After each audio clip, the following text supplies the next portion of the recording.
আজকে ঢাকার মধ্যে একটা আর্জেন্ট ডেলিভারি নিয়ে যাচ্ছি। অ্যামাউন্টটা ৪১,৫০০ টাকার মতো। যেহেতু আর্জেন্ট ডেলিভারিগুলো আমি দেই, সো এটা আমি মিস করতে চাচ্ছি না, দিতেই চাচ্ছি। আর পার্সেলের টাকার উপরে যেহেতু ডেলিভারি চার্জের একটা ব্যাপার-স্যাপার আছে, সো আমি এখানে একটা ভালো পরিমাণের ডেলিভারি চার্জ নিতে পারবো। পার্সেল রেডি, এই যে আমি আমার পার্সেলটা নিয়ে যাব। এটা নিয়ে যাচ্ছে হচ্ছে মগবাজার, বড় মগবাজার।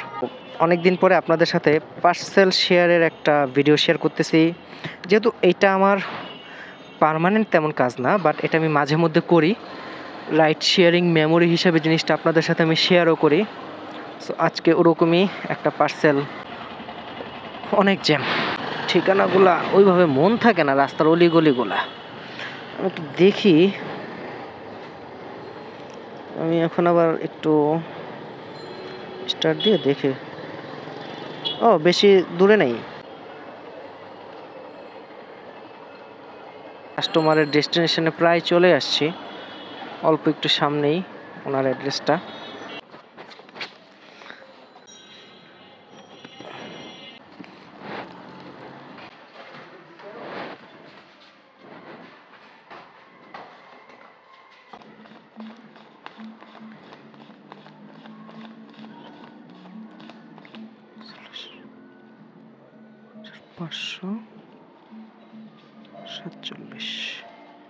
ঠিক আছে, থ্যাংক ইউ।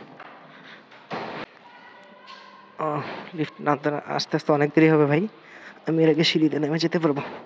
এমন একটা কাস্টমার পাইছি যিনি একদম ভাঙতি টাকা, মানে এত বড় একটা অ্যামাউন্ট, তারপরেও এক্সাক্ট যে অ্যামাউন্টটা ওইটা উনি একদম ম্যানেজ করে রাখছে। উনি আমার ভাঙতি নিয়ে কোনো প্যারা খাইতে হয় নাই। লিফটের আশা করলাম এতক্ষণে নিচে নামতে পারতাম না। যাই হোক, আমার পার্সেল ডেলিভারি দেওয়া শেষ। আমি এখন গো টু মাই অফিস। তো আজকের মতো আমার পার্সেল ডেলিভারি কাজটা এখানেই শেষ। যদিও লোকেশন খুব কাছেই, বাট পার্সেল অ্যামাউন্ট বড় হওয়ার কারণে আমার ইনকামটা একটু বেশি হয়েছে। সাধারণত এইরকম রেঞ্জে আসলে ইনস্ট্যান্ট, মানে আর্জেন্ট ডেলিভারিতে দেখা গেছে 150 টাকার মতো হাইস্ট বিল হয় আর কি। কিন্তু যেহেতু একটু বড় পার্সেল, তো সো এখানে বিলটা 350 টাকার মতোই হয়েছে। খারাপ না, সব মিলিয়ে আমি 45 মিনিটের একটা টাইম হিসাব করলাম আর কি, আমার এখানে লাগছে। মাঝে মধ্যে এরকম পার্সেল পাইলে ভালোই লাগে, খারাপ না। একটু পার্ট টাইম হিসেবে টুকটাক কিছু টাকা আসলো, ফুয়েল খরচটা উঠে গেল, আবার দেখা গেল একটু টুকটাক নাস্তা করার টাকাটাও চলে আসছে।